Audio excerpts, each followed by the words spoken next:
এই হাওয়ার পরে বসে চা খাচ্ছ, নিশ্চয়ই ভালো একটা অনুভূতি তোমার, শেয়ার করবা? হ্যাঁ, কেমন লাগতেছে জায়গাটা? প্রকৃতির সাথে থাকতে হবে, প্রকৃতিকে বুঝতে হবে এবং প্রকৃতির শুকরিয়া আদায় করতে হবে।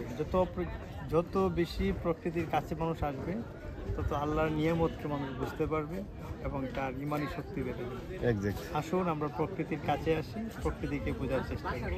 বাহ, দারুণ দারুণ বললা। হ্যাঁ, এই যে একদম তোমাকে দেখেই তো প্রাণবন্ত লাগতেছে। হ্যাঁ, এরকম একটা পরিবেশে চা খাওয়া বা এই যে বোটগুলো ছাড়তেছে এখান থেকে।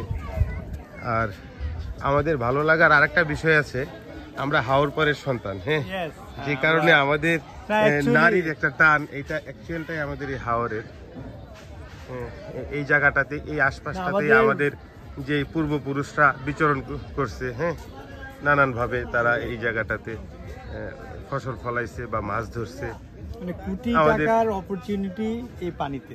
আমি যদি এক কথা বলতে যাই তোমাকে, ইটস অ্যামেজিং যে কোটি টাকার পানি। আমি আসলে কোটি টাকার পানি কেন বলতেছি অনেকবার, তুমি হয়তো কোয়েশ্চেনটা করতেছো না।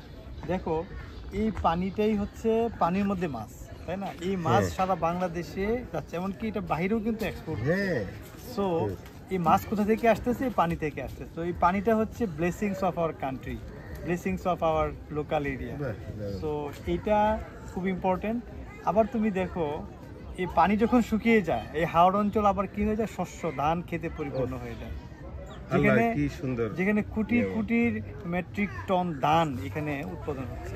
সো এই জন্য আমি বলি যে হাওড় এলাকাটা হচ্ছে আসলে কোটি টাকার একটা সম্পদ। হ্যাঁ, সো আমাদের উচিত এই কোটি টাকার এই সম্পদ, এই এরিয়াটাকে আমরা কিভাবে আরো এনরিচ করতে পারি, আমাদের বাংলাদেশের এন্টারপ্রেনার এবং ইনভেস্টরকে এই দিকে ফোকাস করা উচিত। তুমি কি বলো? হ্যাঁ হ্যাঁ, এরকম আস্তে আস্তে হচ্ছে, ডে বাই ডে এটা বেড়ে যাচ্ছে ইনভেস্ট। তুমি দেখো যে এখানকার মানুষ কিন্তু এই যে বর্ষাকালে কাজ নাই, হ্যাঁ, বসে থাকে, চা খায়, আড্ডা মারে, টিভি দেখতেছে।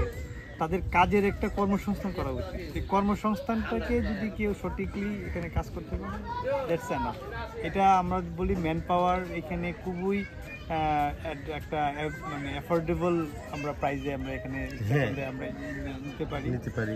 সো যেন প্রোডাক্ট কস্ট এখানে পাওয়া যাবে, কম সহজে পাওয়া যাবে। সো মানে এখানে একটা হিউজ একটা ম্যান পাওয়ার আছে, এটা একটা ইম্পর্টেন্ট। মানুষ যেন এটাকে কাজে লাগিয়ে আমরা আরো বেটার কিছু এখান থেকে ওভারঅল হিউম্যান রিসোর্স এখানে অ্যাভেলেবল। এখানে পানি আছে, কোটি টাকার পানি আমি বলতেছি, এবং এখানে অ্যাভেলেবল ল্যান্ড আছে।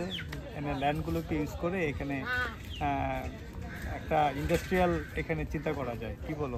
হ্যাঁ, দারুণ দারুণ বললা, দেওয়া উচিত। হ্যাঁ, দারুণ বললা। ঠিক আছে, আর হচ্ছে যে এই ভিউয়ার্সরা দেখে আপনাদের যদি কোনো মতামত থাকে সেক্ষেত্রে আমাদেরকে কমেন্টস করে জানাতে পারেন।